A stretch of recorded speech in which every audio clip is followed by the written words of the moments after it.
तर या बुलेटिनमध्ये पाहूयात 25 मिनिटं 50 बातम्या। शिवसेना अपात्र आमदार प्रकरणी आज सुनावणी होणार आहे। आमदारांच्या अपात्रतेवरील सुनावणी 18 दिवस चालणार आहे।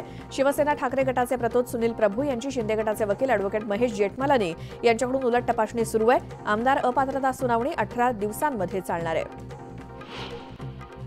दुकान आणि आस्थापनांवरती मराठी भाषेत नामफलक लावण्यासाठी दिलेली मुदत संपली आहे, त्यामुळे नियमांचं पालन न करणाऱ्या आस्थापनांवरती आजपासून कारवाई सुरू होणार आहे। मुंबईत सुमारे 5 लाख आस्थापनं असून त्यात दुकानं, कार्यालय, हॉटेल्स, दवाखाने या सगळ्यांचा समावेश आहे। आतापर्यंत मुंबईतील 80% आस्थापनांनी मराठी नामफलक लावलेले आहेत, तर 20% आस्थापनांनी देवनागरीत फलक लावलेले नाहीत। मुख्यमंत्री एकनाथ शिंदे विधानसभा निवडणूक प्रचारासाठी आज तेलंगणात जाणार आहेत। आदिलाबाद इथे एकनाथ शिंदेंचा रोड शो, तर बेला इथे जाहीर सभा आणि नंतर धर्मपुर इथे त्यांची जाहीर सभा होणार आहे। एकनाथ शिंदे तेलंगणामध्ये भाजप उमेदवारांचा प्रचार करणार आहेत। मनसे अध्यक्ष राज ठाकरे आज पुणे दौऱ्यावरती आहेत। ते सकाळी 11 वाजता सुतारवाडीतील मनसे कार्यालयाचं उद्घाटन करणार आहेत। त्यानंतर मनसे नेत्यांच्या मुलाच्या लग्नाला देखील हजेरी लावणार आहेत। आगामी निवडणुकांच्या दृष्टीने राज ठाकरे पक्ष बांधणीसाठी पुण्याचा दौरा करतायत। यापूर्वी देखील मनसेला पुण्यामध्ये निवडणुकांमध्ये चांगलं यश मिळालं होतं। गेल्या काही दिवसांपासून रखडलेली जळगाव विमानसेवा सुरू होण्याचा मार्ग मोकळा झालाय। जळगाव विमानतळावरून विमानसेवा देण्यासाठी फ्लाय 91 या कंपनीची विमानसेवा प्राधिकरणाकडून निवड झाली आहे। जानेवारीच्या पहिल्या आठवड्यात सेवा सुरू होणार असून कंपनीच्या वतीनं पहिल्या टप्प्यात जळगाव ते पुणे, जळगाव ते गोवा आणि जळगाव ते हैदराबाद अशी सेवा दिली जाणार आहे, अशी माहिती भाजपचे खासदार उन्मेष पाटील यांनी दिली। एकनाथ खडसेंची भूमिका नेहमी नेत्यांना टार्गेट करण्याचीच राहिलेली आहे। खडसे स्वतः काही काम करत नाहीत आणि जे करतात त्यांच्यावरती टीका करतात, असा टोला शिवसेना जिल्हा प्रमुख निलेश पाटील यांनी लगावला। काही दिवसांपूर्वी खडसेंनी जळगावातील विकास कामाबाबत प्रश्न उपस्थित केले होते। सोयाबीन कापूस उत्पादक शेतकऱ्यांच्या मागण्यांसाठी रविकांत तुपकर यांनी आंदोलन सुरू केलंय। आपलं अन्नत्याग आंदोलन सुरूच ठेवून हजारो शेतकऱ्यांचं ते मंगळवारी मुंबईकडे कूच करतायत आणि गावागावातील कार्यकर्ते आणि शेतकरी मंत्रालयावरती धडक देण्यासाठी सज्ज झाले असून शेतकऱ्यांची ही फौज मुंबईकडे रवाना होतीये। सांगली जिल्ह्यातील ऊस दराची कोंडी अद्यापही कायम आहे। साखर कारखानदारांकडून योग्य तो निर्णय घेण्यात आला नसल्याचा आरोप करत स्वाभिमानी शेतकरी संघटनेकडून आता पुन्हा आंदोलनाचं हत्यार उपसण्यात आलंय। जिल्ह्यातील ऊस वाहतूक रोखण्याचा इशारा स्वाभिमानीचे माजी खासदार राजू शेट्टींनी दिलाय। त्याचसोबत 1 डिसेंबर रोजी राष्ट्रवादी काँग्रेसचे प्रदेशाध्यक्ष जयंत पाटील यांच्या राजाराम बापू साखर कारखान्यासमोर काटाबंद आंदोलन करण्याचा निर्णय जाहीर करण्यात आलाय। इस्लामपुरात राजू शेट्टी यांच्या नेतृत्वाखाली जिल्ह्यातील स्वाभिमानी शेतकरी संघटनेची बैठक पार पडली आणि या बैठकीमध्ये ऊस दरासाठी पुन्हा आक्रमक भूमिका घेण्याचा निर्धार करण्यात आलाय। विधानसभा अध्यक्ष राहुल नार्वेकर हे सिंधुदुर्ग दौऱ्यावरती आहेत। या दौऱ्यात त्यांनी ग्रामदैवत सातरी देवीचं दर्शन घेतलं। वेंगुर्ले तालुक्यातील मातोंड इथल्या आपल्या मूळ गावी जत्रोत्सवाला त्यांनी भेट दिली। राज्यातील जनता सुखी समाधानी होऊ दे असं साकडं त्यांनी देवीला घातलं। जरांगे पाटील यांची तोफ आता खानदेशात धडाडणार आहे। मराठा समाजाचे नेते मनोज जरांगे पाटील यांची 3 डिसेंबर रोजी दुपारी 1 वाजता धुळे शहरात सभा आयोजित करण्यात आली आणि धुळे शहरातील फाशीपूल इथल्या भगतसिंग चौकात ही सभा संपन्न होणार असल्याचं आयोजन समितीनं सांगितलं। सांगली जिल्ह्यातील दुष्काळी परिस्थितीमुळे कोयनेच्या पाण्याचा प्रश्न गंभीर बनलाय। यातच आता पाणी सोडण्यावरून राजकारण पेटलंय। शिंदे गटाचे ज्येष्ठ आमदार अनिल बाबर यांनी केलेल्या टीकेला खासदार संजय काका पाटील यांनी प्रत्युत्तर दिलंय। कोयनेतून पाणी सोडण्याचं राजकारण करणं चुकीचं असल्याचं पाटील म्हणाले।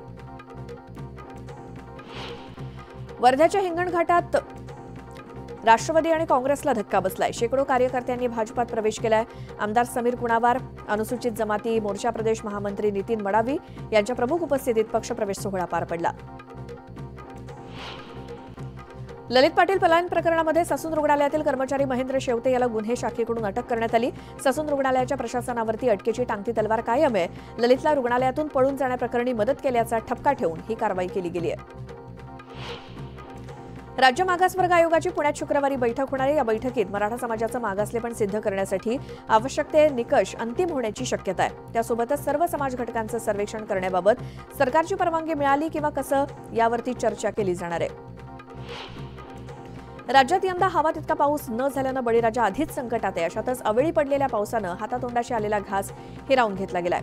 पावसाचा जोर आणखी 2 दिवस कायम राहणार आहे। हवामान विभागानं हा अंदाज वर्तवलाय, त्यामुळे राज्यातल्या अनेक जिल्ह्यांना येलो अलर्ट जारी करण्यात आलाय। राज्याच्या अनेक भागांना अवकाळी पाऊस आणि गारपिटीचा तडाखा बसला। यात फळांच्या बागा, रबी पिकं, भाजीपाला, कापूस, तूर, भात आदींची प्रचंड हानी झाली आहे। विदर्भ, मराठवाडा, उत्तर महाराष्ट्र आणि कोकण पट्टीला अवकाळीचा सर्वाधिक फटका बसला असून या अस्मानी संकटामुळे राज्यभर हजारो हेक्टरवरील शेतीचं नुकसान झालंय। बीडच्या वडवणी तालुक्यात अवकाळी पावसानं ज्वारी, कापूस आणि तूर या पिकांचं प्रचंड नुकसान केलंय. ज्वारी मातीमोल झाली तर कापसाच्या वाती झाल्यात. तर शेतकऱ्याच्या हातातोंडाशी आलेला घास निसर्गानं हिरावून घेतला. वादळी वाऱ्यामुळे ज्वारीचे पीक भुईसपाट झालंय. तर पंचनामे करून तत्काळ मदत द्या अशी मागणी शेतकरी करतायत. धाराशिव जिल्ह्यात अवकाळी पावसानं वाशी, भूम तसंच कळंब परिसरातील पिकांचं मोठं नुकसान केलंय. या पावसाचा फटका गहू, ज्वारी, हरभरा पिकाला बसण्याची शक्यता आहे. पिकांचं झालेल्या नुकसानीमुळे शेतकरी संकटात सापडलाय. आजही जिल्ह्यात पाऊस पडण्याचा अंदाज हवामान विभागानं वर्तवलाय. अकोला जिल्ह्यात अवकाळी पावसानं कहर केला. विजेच्या कडकडाटासह पावसानं थैमान घातलं. त्यामुळे बाळापूर तालुक्यातील टाकळी, खोजबळ शेतशिवारातील 20 मेंढ्या मृत्युमुखी पडल्या. बाळापूर तालुक्यातील टाकळी, खोजबळ इथे शिवाजी चेंढाळणे यांच्या शेतशिवारात असलेल्या मेंढपाळांच्या तब्बल 20 मेंढ्या मृत्युमुखी पडल्यात. धाराशिवमध्ये चारा मिळत नसल्यानं शेतकरी संकटात सापडलाय. चारा मिळत नाही, त्यामुळे सोयाबीनचा भुसा टाकून जनावरं जगवण्याची वेळ आली आहे. प्रशासनाच्या आकडेवारीनुसार धाराशिव जिल्ह्यात डिसेंबरपर्यंत पुरेल इतकाच चारा उपलब्ध आहे. पुढील काळात जनावरं जगवण्याची सुद्धा अडचण होण्याची शक्यता निर्माण झाली आहे. धाराशिव जिल्ह्यात अवकाळी पाऊस आणि ढगाळ वातावरणाचा परिणाम पिकांवरती होतोय. हरभरा पिकावरती अळ्यांचा प्रादुर्भाव दिसतोय. अळी लागल्यानं पिकं पिवळी पडतायत, तर काही पिकं पूर्णपणे वाया गेली आहेत. त्यामुळे यंदा हरभऱ्याचं पीक घटण्याचा अंदाज आहे. अवकाळी पावसाचा फटका लग्न समारंभामध्ये मोठ्या प्रमाणात बसलाय. धुळे जिल्ह्यात अनेक ठिकाणी लग्न समारंभ आयोजित करण्यात आले होते. मात्र अवकाळी पावसामुळे लग्न समारंभात तारांबळ उडाली. वादळी वाऱ्याचा आलेला हा पाऊस लग्न सोहळ्याच्या आनंदावरती पाणी फिरवून गेला. भंडारा जिल्ह्यात पावसानं हजेरी लावली. मात्र सध्या धान कापणी आणि मळणी सुरू झाल्यानं ज्या शेतकऱ्यांनी शेतात धान कापून ठेवलं त्यांचं नुकसान होण्याची शक्यता आहे. अवकाळी पावसाचा मोठा फटका नाशिक जिल्ह्यातील चांदवड तालुक्यातील पिकांना बसला. 1230 शेतकऱ्यांचं तब्बल 10,010 हेक्टरवरील पीक उद्ध्वस्त झालं. सर्वात जास्त नुकसान द्राक्ष बागांचं आणि कांदा पिकाचं झालंय. तुरडाईच्या उत्पादनात यंदा जवळपास 50% तूट आहे. परिणामी सध्या 180 ते 200 रुपये किलो दरम्यान असलेल्या तुरडाईचे भाव आणखी वाढण्याची चिन्ह आहेत. भारतात तुरीचे पीक केवळ खरीप हंगामात घेतलं जातं आणि या पिकात 9.32% तूट होतीच. मात्र अनियमित पावसामुळे पीक मोठ्या प्रमाणात खराब होऊन प्रत्यक्ष उत्पादनात मोठ्या तुटीची शक्यता आहे. केंद्र सरकारनं डिसेंबर महिन्यासाठी 24 लाख टनांचा साखरेचा काटा जाहीर केल्यानंतर दरात क्विंटल मागे 20 ते 25 रुपयांची घट झाली आहे. तर घाऊक बाजारात मागणी घटल्यामुळे दरात घट झाल्याची माहिती व्यापाऱ्यांनी दिली. अलिबागमध्ये खोपोली ते पालीफाटा राष्ट्रीय महामार्गावरती पुलाचे गर्डर टाकण्याचं काम आज केलं जाणार आहे. या कामासाठी मुंबई पुणे द्रुतगती महामार्गावरील पुण्याकडे जाणारी वाहतूक बंद ठेवण्यात येणार आहे. या कालावधीत द्रुतगती महामार्गावरील पुण्याकडील वाहतूक पर्यायी मार्गानं वळवण्यात येणार आहे. मुंबई उपनगरातील वर्सोवा दहिसर सागरी किनारी रस्ता प्रकल्पाच्या दुसऱ्या टप्प्यातील कामाचे आदेश देण्यास आणखी विलंब होण्याची शक्यता आहे. यातील बांगूरनगर आणि मालाडच्या टप्प्यासाठी पुन्हा निविदा मागवण्यात आल्या आहेत. नोव्हेंबरमध्ये काम सुरू करण्याचा मुंबई महानगरपालिका प्रशासनाचा विचार होता. मात्र आता या कामाची निविदा प्रक्रिया लांबणार आहे. पनवेलमधील कोन येथील गिरणी कामगारांच्या 2417 घरांच्या प्रकल्पातील अंदाजे 47 लाख रुपयांची वीज देयकं अदा न केल्यानं महावितरणनं वीज पुरवठा खंडित केलाय. त्यामुळे हा संपूर्ण प्रकल्प सध्या अंधारात आहे. वीज नसल्यानं या प्रकल्पातील घरांच्या दुरुस्तीवरती परिणाम होतोय. प्रदूषणविषयक तक्रार करण्यासाठी मुंबई महानगरपालिकेच्या पर्यावरण विभागाने एक मदत क्रमांक उपलब्ध केलाय. नागरिकांना छायाचित्रासह त्याची तक्रार करता येणार आहे. यासाठी एक स्वतंत्र व्हॉट्सअॅप क्रमांक जाहीर करण्यात आलाय. नागरिकांना खड्ड्यांप्रमाणेच प्रदूषणविषयक तक्रार करता येणार आहे. कल्याण डोंबिवली महापालिकेच्या आयुक्तपदी IAS दर्जाचे आयुक्त येताच अधिकारी ॲक्शन मोडमध्ये आले. डोंबिवली स्टेशन परिसरात फेरीवाल्यांवरती दैनंदिन कारवाई सुरू झाली आहे. दुकानदारांनी वेदर शेडच्या नावाखाली अनधिकृतपणे वाढवलेले शेड महापालिकेच्या अतिक्रमण विरोधी पथकानं जमीनदोस्त केले आणि त्याचसोबत स्टेशन परिसरात 150 मीटरमध्ये बसणाऱ्या फेरीवाल्यांवरती देखील यावेळी कारवाई करण्यात आली. 12वी पाणीपुरवठा विस्तारीकरण योजनेतील अनेक कामं सध्या सुरू आहेत. ही कामं पूर्ण नाहीत तोवर वाढीव पाणी देता येणं शक्य नसल्याचं सांगण्यात आलंय. तसा ठराव संचालक मंडळाच्या बैठकीत नुकताच करण्यात आला. डेंग्यूवरील लस लवकरच बाजारात उपलब्ध होणार आहे. या लसीच्या मानवी चाचण्या येत्या एप्रिल महिन्यात सुरू करण्यात येणार आहेत. या चाचण्यांच्या निष्कर्षानंतर 2026 पर्यंत ही लस देशभर उपलब्ध होईल.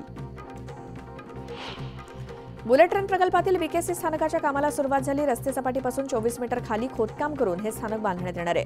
बुलेट ट्रेनच्या मार्गातील बीकेसी हे एकमेव भूमिगत स्थानक आहे. सोलापुरात मोहोळ तालुक्यात कोरवलीमध्ये संत माणकोजीबुवा बोधले महाराज यात्रेनिमित्तानं बैलगाडा शर्यतीचा थरार पाहायला मिळाला. सांगोला, मंगळवेढा आणि मोहोळमधील अनेक शेतकरी बैलजोडी घेऊन शर्यतीसाठी आले होते आणि बैलगाडा शर्यत पाहण्यासाठी लोकांची गर्दी झाली होती. पिंपरी चिंचवडमध्ये सुरू असलेल्या पशु प्रदर्शनात सहभागी झालेला तब्बल 7 कोटींचा अश्व चर्चेचा विषय ठरलाय. फ्रेझेंट असे या अश्वाचं नाव असून त्याला दिवसाला 15 लिटर दूध तसंच प्यायला फक्त मिनरल वॉटर दिलं जातं. तर 5 किलो हरभरा आणि 5 किलो डाळींचा त्याचा रोजचा खुराक आहे. फ्रेझेंटची निगा राखण्यासाठी डॉक्टरसह 4 जण 24 तास तैनात असतात. सलग 2 दिवस पालघर जिल्ह्यात झालेल्या अवकाळी पावसामुळे भात शेतीसह बागायतदार शेतकऱ्यांचं मोठ्या प्रमाणात नुकसान झालंय. पालघरचे खासदार राजेंद्र गावित यांनी शेतकऱ्यांच्या बांधावरती जाऊन नुकसानीची पाहणी केली.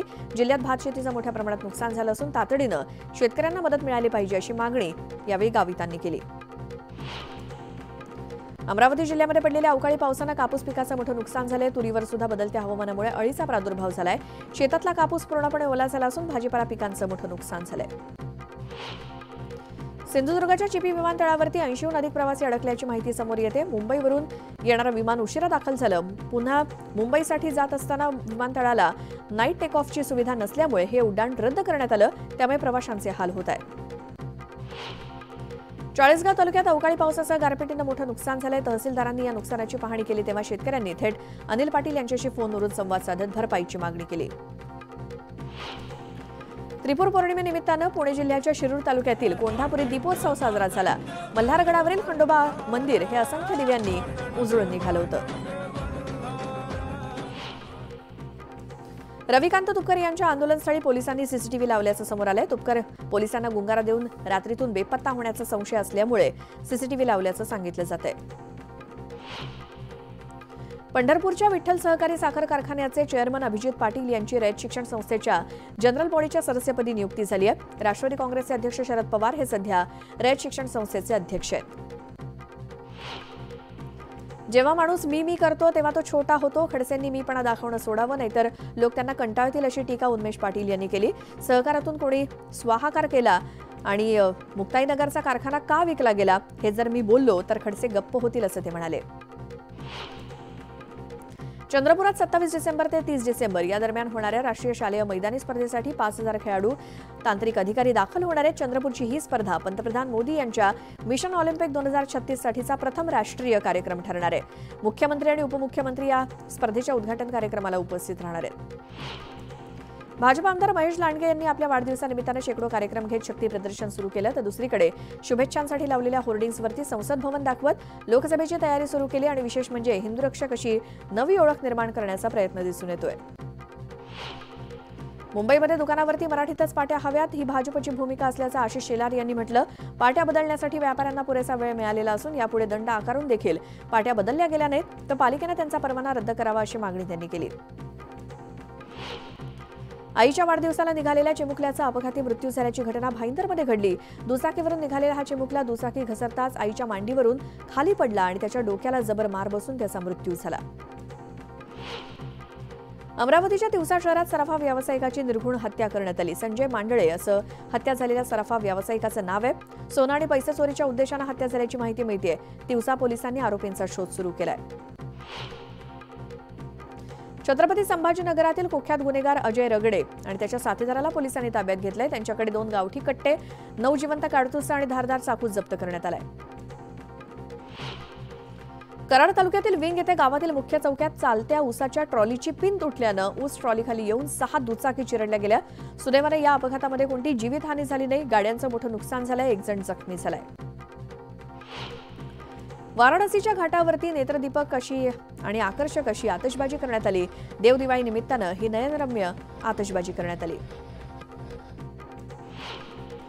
फिट इंडिया मुव्हमेंटला प्रोत्साहन देण्यासाठी आसाम रायफलच्या वतीनं हाफ मॅरेथॉनचं आयोजन करण्यात आलं होतं.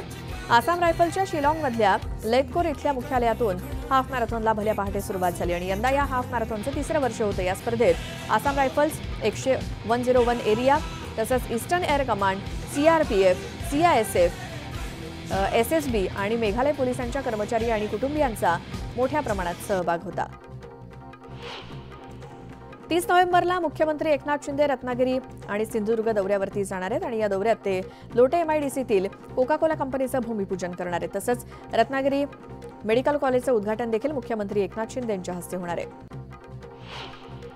सोलापूर जिल्ह्यात अवकाळी पावसानं काढणीला आलेल्या पिकांचं मोठं नुकसान झालंय. काढणीला आलेला कांदा, द्राक्ष उत्पादक शेतकऱ्यांची चिंता वाढवणारा हा पाऊस आहे आणि काढणीला आलेली पिकं मातीमोल होत असल्यामुळे शेतकरी संकटात सापडलाय. रविवारी रात्रीपासून ते पहाटेपर्यंत झालेल्या अवकाळीचा चांगला फटका मराठवाड्याला बसलाय. मराठवाड्यातील 107 मंडळात 40.4 इतक्या इंच पावसाची नोंद झाली आहे. अचानक पाऊस, वारा आणि विजांच्या कडकडाट यासोबतच झालेल्या पावसात हिंगोलीमध्ये एकाचा मृत्यू झालाय तर 9 जनावरं मृत्युमुखी पडली आहेत. राज्यातील 90,000 हेक्टर जमिनीवरील पिकांना याचा फटका बसलाय.